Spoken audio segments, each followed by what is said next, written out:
Students, working capital management में हम देख रहे हैं प्रॉब्लम नंबर 38। बहुत ही सिंपल है, यानी 4 मार्क्स में भी नहीं पूछना चाहिए, इतना सिंपल प्रॉब्लम है। Prepare an estimate of working capital requirement from the following information. यहाँ पर अपने को दिया हुआ है कैश सेल्स 40,000, कैश सेल को अंडरलाइन करेंगे हम लोग। डेटर्स दिया हुआ है 92, जो भी अमाउंट में नहीं पड़ता मैं, क्रेडिटर्स और स्टॉक दिया हुआ है।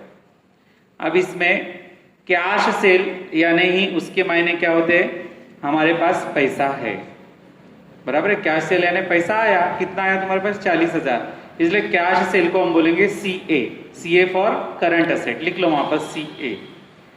डेटर्स क्या है, तुम्हारी करंट असेट है, डेटर्स तुम्हारी क्या है, करंट असेट, लिखो CA।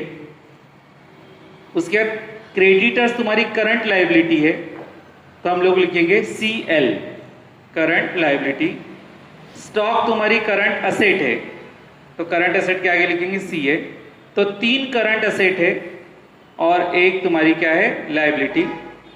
आखिरी में बोला उसने अलाउ 10% फॉर कंटिंजेंसी, तो 10% कंटिंजेंसी को अंडरलाइन करेंगे। अब कुछ भी नहीं करना है, यानी 4 मार्क्स को भी नहीं पूछना चाहिए, ऐसा टेबल है।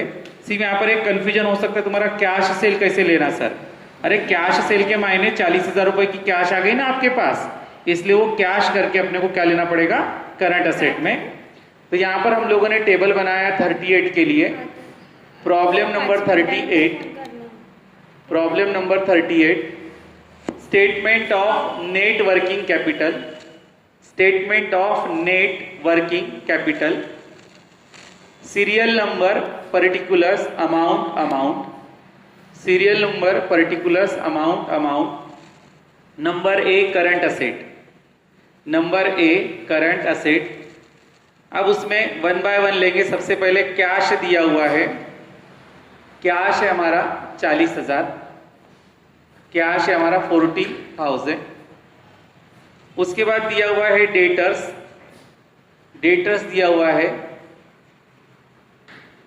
डेटर्स की वैल्यू है आपकी 92,308, और लास्ट में दिया हुआ है स्टॉक, लास्ट में दिया हुआ है स्टॉक, और स्टॉक की वैल्यू 138,462। बस 3 ही करंट असेट है, तीनों की टोटल हम करेंगे, वो आएगी 277,770, 277,770, 2,70,770, 2,70,770, जिसको बोलेंगे हम number A total current asset, number A total current asset 2,70,770। उसके बाद लिखेंगे number B current liabilities, number B लिखेंगे हम लोग करंट लायबिलिटीज। करंट लायबिलिटीज में एक करंट लायबिलिटी आपको दी हुई है और वो है क्रेडिटर्स, नंबर 1 है क्रेडिटर्स, नंबर 1 है क्रेडिटर्स, और वो है 46,254, 46,254, 46,254।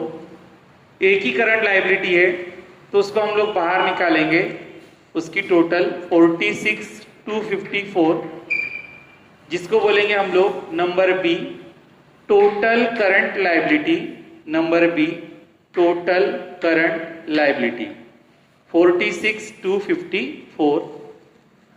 अब करंट असेट और करंट लायबिलिटी का डिफरेंस निकालेंगे हम लोग, तो वो डिफरेंस आता है 2,24,516, 2,24,516, 2,24,516, जिसको बोलेंगे हम लोग net working capital, net working capital A minus B, net working capital A minus B 2,24,516। अब उसमें प्लस करेंगे हम लोग कंटिंजेंसी, कितना बोला उसने 10%, तो यहाँ पर लिखेंगे हम लोग 10% प्लस करेंगे हम लोग 10% कंटिंजेंसी, ब्रैकेट में लिखेंगे 10% on net working capital, bracket में लिखेंगे हम लोग 10% ऑन नेट वर्किंग कैपिटल। अब नेट वर्किंग कैपिटल कितना है हमारा 2,24,560 इंटू 10%। अब इसका 10% निकालते हम लोग तो आता है 22,451.6। तो आप लोग देख रहे हैं 10% है 22,451.6।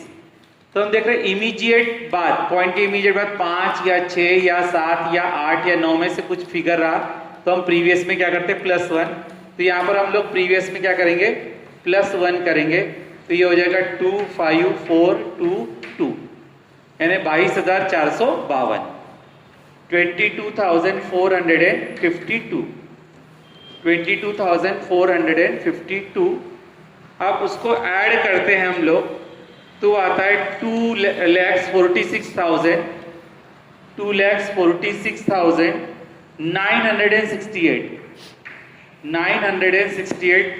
2,46,968 जिसको बोलेंगे हम लोग टोटल वर्किंग कैपिटल, इसको बोलेंगे हम लोग टोटल वर्किंग कैपिटल 2,46,968। तो एक बहुत सरल प्रॉब्लम था ये, कुछ भी उसमें नहीं था। तो यहाँ पर हमारा बेटा 38 प्रॉब्लम कंप्लीट हो गया। यहाँ पर डिस्कस किया रहता तो भी हो जाता, ठीक है। तो 38 कंप्लीट हुआ, ऐसे ही बीच में आ गया ये जो टाइप चालू है, टाइप से कोई उसका संबंध नहीं है। उसके बाद देखते हैं हम लोग प्रॉब्लम नंबर 39 में, ये भी होमवर्क ही करना है, आपको ध्यान रखना है।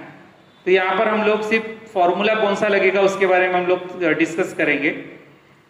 39 नंबर में देख रहे हैं from the following information you are required to forecast the working capital requirement of a firm.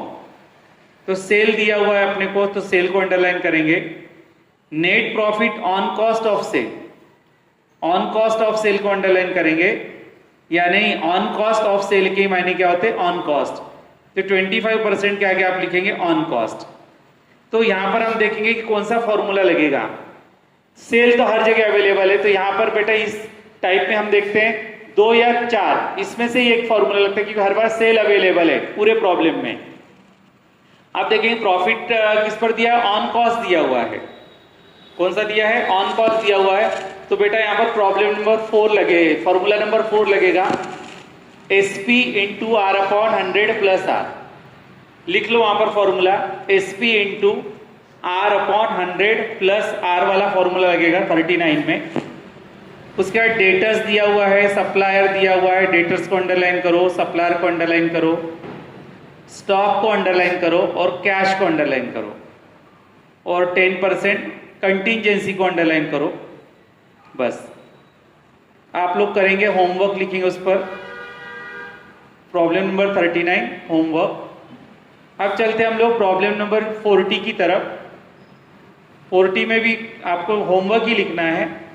Mister Aakash wishes to commence a new trading business and gives the following information. Sale दिया हुआ है 50 lakh, sale को underline करेंगे। Net profit का percent 20% on sale, on sale को underline करो। अब यहाँ पर ऑन सेल, तो यहाँ पर देखते हैं हम लोग सेल अवेलेबल है अमाउंट और प्रॉफिट का परसेंट ऑन सेल है। तो कौन सा फॉर्मूला लगेगा, फॉर्मूला नंबर 2 लगेगा, फॉर्मूला नंबर 2 लगेगा, क्योंकि सेल का अमाउंट अवेलेबल है और प्रॉफिट किस पर बोलता है, वो ऑन सेल बोलता है। तो यहाँ पर ऑन सेल यानी ही formula number 2 SP into R upon 100 लिख लो, formula SP into R upon 100, यही फॉर्मूला लगेगा। उसके बाद दिया है कस्टमर यानी डेटर्स, फिर दिया है सप्लायर यानी क्रेडिटर्स, फिर स्टॉक दिया हुआ है, आगे दिया हुआ है कैश और कंटिंजेंसी। चलते हैं हम लोग आगे। हाँ, यहाँ पर 48 वीक्स को अंडरलाइन करो बेटा, 48 वीक्स इन अ ईयर ऐसा दिया हुआ है, उसको अंडरलाइन करो ब्रैकेट में। और यहां पर अपने को 52 न लेते हुए कितना लेना पड़ेगा, 48 लेना पड़ेगा। उसके बाद 41 नंबर पे देखेंगे, इस पर भी लिखेंगे हम लोग homework. Mister Suresh wish to commence a new trading business and gives the following information. यहां पर सेल दिया हुआ है अपने को, और नंबर बी में दिया है percentage of net profit on sale. On sale को अंडरलाइन करो। फिर से यहां पर आते हैं हम लोग कि कौन सा फॉर्मूला लगेगा। तो यहां पर भी देखते हैं हम लोग, सेल का अमाउंट अवेलेबल है 75 लाख और प्रॉफिट का परसेंट ऑन सेल बोला है 25%, इसलिए फॉर्मूला नंबर 2 लगेगा। लिख लो वहां पर formula number 2, SP into R upon 100। SP into R upon 100। उसके आगे कस्टमर दिया हुआ है, फिर सप्लायर दिया हुआ है, फिर स्टॉक दिया हुआ है, फिर कैश इन हैंड दिया हुआ है और कंटिजेंसीज दिया हुआ है। तो ये हो गया तुम्हारा 41 होमवर्क, कुछ भी नया नहीं है उसमें भी। उसके बाद चलते हम लोग आगे, प्रॉब्लम नंबर 42, उस पर भी लिखिए होमवर्क। करना है ईमानदारी से आपको प्रैक्टिस के लिए होमवर्क है। तो यहां पर देखते हैं, from the following information you are required to forecast the working capital requirement of a firm. Sale दिया हुआ है और प्रॉफिट का परसेंट ऑन सेल बोला है। देखो ऑन सेल को अंडरलाइन करेंगे।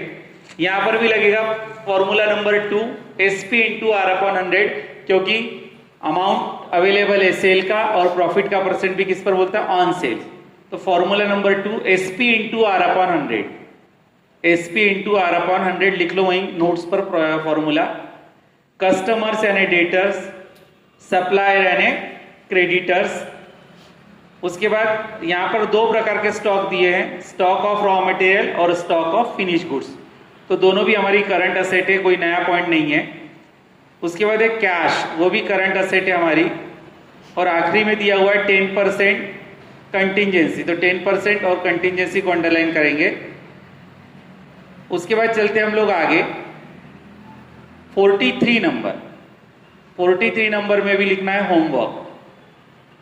43 नंबर में लिखना है होमवर्क। यहां पर देखते हैं हम लोग, सेल दिया हुआ है और कॉस्ट ऑफ सेल। बेटा कॉस्ट ऑफ सेल यानी हो गया ऑन कॉस्ट, तो लिख लेंगे 10% के आगे ऑन कॉस्ट। क्या लिखेंगे, ऑन कॉस्ट।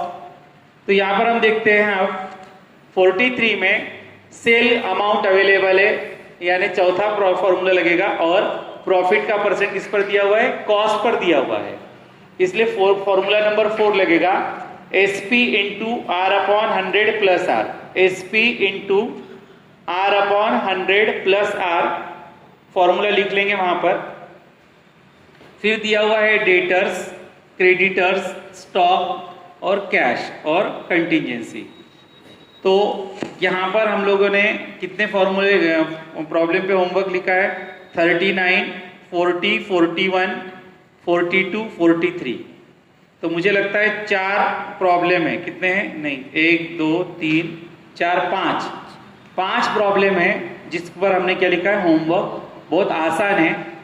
तो यहाँ पर हम लोग इस वीडियो को यहीं ख़त्म करते हैं और नेक्स्ट वीडियो में प्रॉब्लम नंबर 44 के साथ फिर से हाजिर होंगे। Thank you.